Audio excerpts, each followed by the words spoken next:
Good day everyone, I am Francis Capili and I will be the first reporter who will be discussing the infiltration. So what is infiltration? Infiltration is the process by which water on the ground surface enters the soil. So it is commonly used in both hydrology and soil sciences.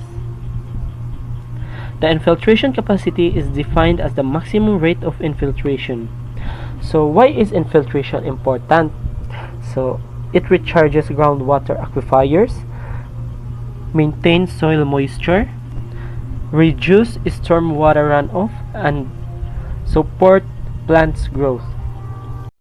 Have a nice day to each and everyone. I am Cabaluna and I will be presenting the second report today. My topic is about factors affecting filtration and infiltration measurements. So to begin with, filtration and infiltration are important processes in hydrology and environmental engineering as they affect water movement through soil and other materials. Understanding the factors that influence these processes is essential for accurate measurement and analysis. So in this presentation, I will discuss the key factors of filtration and infiltration and how they are measured and their significance in real-world application. So in the next slide is all about the 7 major factors affecting infiltration. First is the precipitation level. Precipitation plays a crucial role in infiltration, which is the process of water entering the soil. The amount and intensity of rainfall directly influence how much water can be absorbed by the ground before it becomes saturated. Among the various factors affecting infiltration, precipitation level is often referred to as the most contributing factor. So, si precipitation level, nag-refers ni siya kung unsa ka kusog ang ulan sa area, and then it's very important for infiltration, which is a process of water soaking into the ground. If ang ulan is hinay lang siya, ang soil is dali ra siya maka-absorb og water. And if the rainfall is heavy, ang soil mo-absorb siya water, pero once it becomes saturated, ang extra na water kay mo-flow away na lang na siya as what do you call this one? A runoff. Then, since ang ulan is directly siya will provide og water sa infiltration, it is considered the biggest factor affecting how much water ang mi-enter sa soil. So, the next one is the soil characteristics. The soil characteristics influence capillary forces and absorption. The rate of infiltration in the soil surface is largely dependent on the porosity and permeability of the soil profile. Water infiltrates faster into large pore spaces of coarse subsoils. For continuity of water percolation, the pore spaces should be interconnected. This prevents runoff after the initial stage of water absorption. So, soil characteristics is the type of soil affects how much water moves and stays in the ground. Here are the characteristics of soil. The first one is the capillary forces. So, capillary will help, or ability anemia is to hold water in tiny pores. So, how will soil particles attract and hold water? Example is clay. Clay kay hold siya water because it has a tiny particles. The next one is the porosity. Porosity is the number of spaces or the amount sa space between soil particles. Then also permeability. Permeability is unsa kadali mo flow ang water to the soil. Example is sand. Dali ra mo drains ang water kay sand. So next is your vegetative cover. So vegetative cover can either increase or decrease infiltration. Vegetation coverage protects the soil surface from the impact of raindrops. Therefore, it will take a longer time before raindrops have direct contact with the soil surface. Then the infiltration rate is therefore reduced. So vegetative cover, like grass, trees, or plants, affects how water enters the soil. So plants protect the soil from direct raindrop impact. So leaves and branches slow down the rain before it reaches the ground. Then since water takes longer to reach the soil, infiltration happens more slowly. In short, more vegetation, slower infiltration because plants acts as a barrier, reducing the direct impact on the soil. Next is the slope of the land. Infiltration is faster in areas with flat land surfaces compared to steeply sloped surface where the water will run off quickly. Steeply sloped surfaces encourage surface water runoff and in critical cases leads to erosion.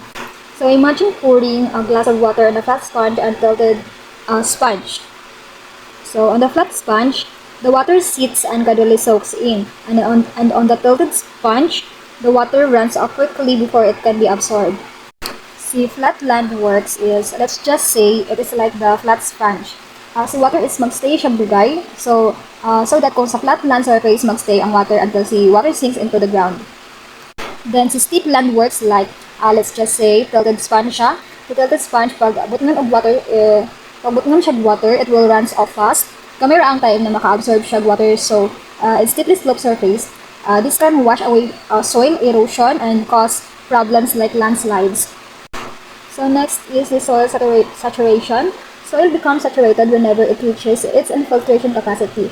Infiltration capacity is the maximum amount of water that can enter a soil at any given time. Once this maximum level is reached, the excess water will overflow as surface runoff. So, si soil acts like a sponge Japon, ma-absorb siya water but only up to limit lang. Once si sponge mo reach sa full capacity or limit, this limit is called infiltration capacity, which is maximum amount of water. So, si sponge kay makatake in siya at a given time. In real life example, think of a garden after heavy rain. If ang ground is already wet and katong new rainwater, dili na siya mo sink in, instead it collects in puddles or mo flows away ra siya or kato siya run off. So this is why flooding happens. If ang soil is dili na siya maka-absorb og water, mo overflows ni siya into streets, rivers, and low-lying areas. So the next one is the evapotranspiration level. So different crops have varying stomata distribution, sizes, internal resistance to water transport. These independent properties have its effects on the transpiration of crops. Regions with higher evapotranspiration levels will simply a faster pool of water from the soil surface by crop root through infiltration. Evapotranspiration is kung unsa mo move si water from the soil to the air through water or mohigop og water from the soil. So, si word evaporation is from the soil and si transpiration is from the plants. Imagine a hot, dry day na itanon na dali ra siya mo-lose og more water, so kailangan sa plant makuha siya og water or mahigop siya og water from the soil. So, if si soil sub is ga-dry out og dali, it can affect the plant sa iyang pagtubo or even cause drought. So the next one is about the human activities. So human activities significantly impact the infiltration process by altering soil properties, vegetation cover, and surface conditions. These activities can either increase or decrease infiltration rates. So humans change how water enters the soil through different actions. This can increase or decrease infiltration depende kung giunsa nila pag-alter ang soil, ang vegetation, ug also ang surface condition. So example of activities that decrease infiltration is sa urbanization kanang pagsemento sa dalan o pag-build og structures. Kani sila is mga hard surface ni sila like concrete, mublak siya og water nga mo enter sa soil, it increase surface runoff and flooding. Dagan pang mga activities that increase infiltration like deforestation, agricultural practices, and mining. So now let's proceed to the next topic, which is the factors affecting the filtration. So first is the permeability coefficient. The second one is area of filter medium, followed by the pressure drop, viscosity of filtrate, and the last one is the thickness of the filter cake. So mabuna ta kay porosity. So si porosity is mo ni siya ang how much space is available for water. It refers to the amount of open space sa pores in material like soil or rock. High porosity means daghan space for water storage. Low porosity means less na space. So, si water dili siya maka-filled og sakto because of small spaces. Then next is si permeability, is mo ni siya kung unsa kadali mo move si water sa material like soil or rock. High permeability means very well lang ang pag-flow sa water. Then low permeability means hinay mo move si water. So next is the filter media characteristics. So filter media has many characteristics including its size, density, and porosity. These characteristics determine how well the filter removes pollutants and how it performs during backwashing. So si filter media is mutabang siyang limpyo sa water by removing dirt o impurities. Yung effectiveness is nakadepende lang sa size sa grains o material type. So sa grain size, big grains, si water mo flow og kusog pero dili kaya siya malimpyo. Small grains, water flows slowly pero maka-remove siya daghan dirt. Si material like sand and charcoal, mo trap siya dirt o contaminants. Si synthetic filters, mo remove siya specific impurities. Example, if you pour dirty water through big rocks, it flows fast but stays dirty. And if you pour it through fine sand, it takes longer but comes out cleaner. That's it.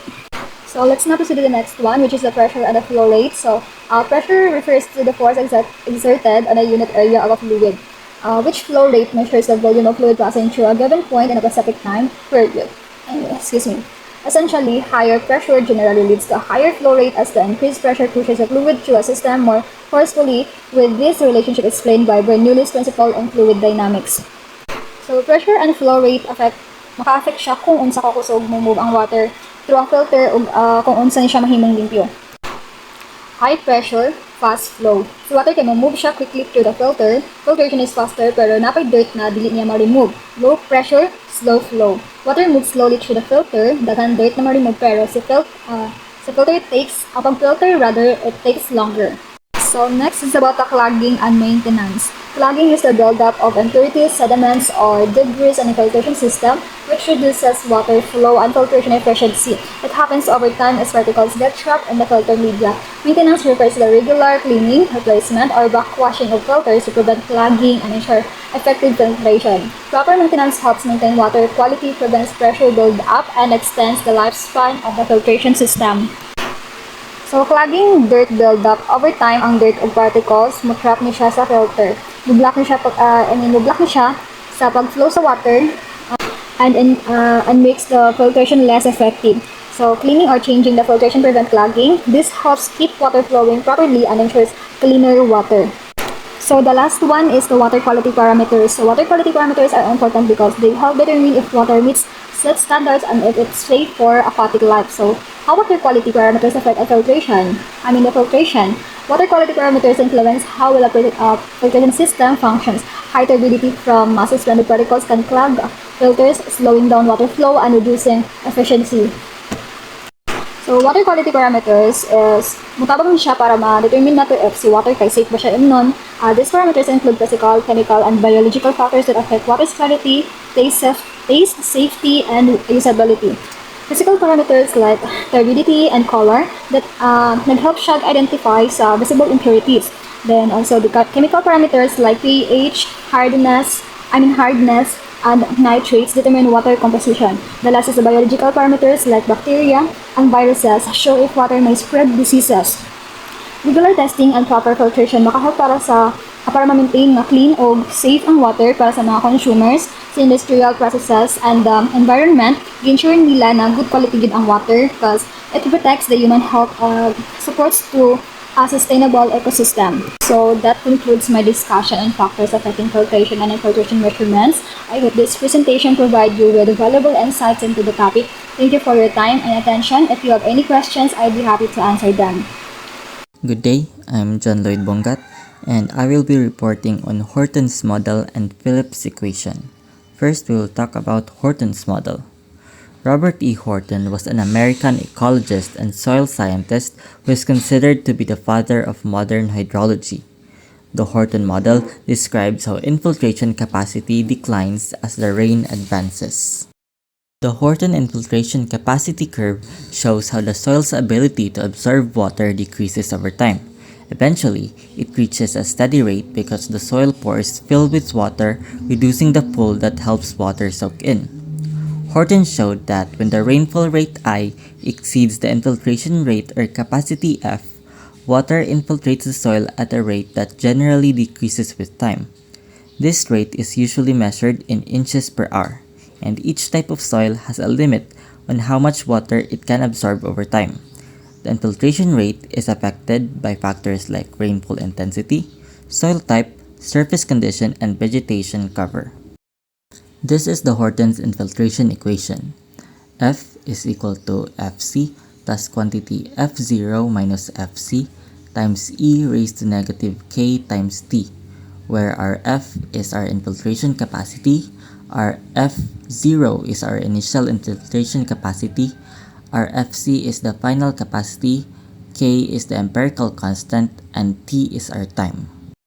Next, we will talk about the Phillips equation. and the Phillips equation has several variations. First is the 1957A.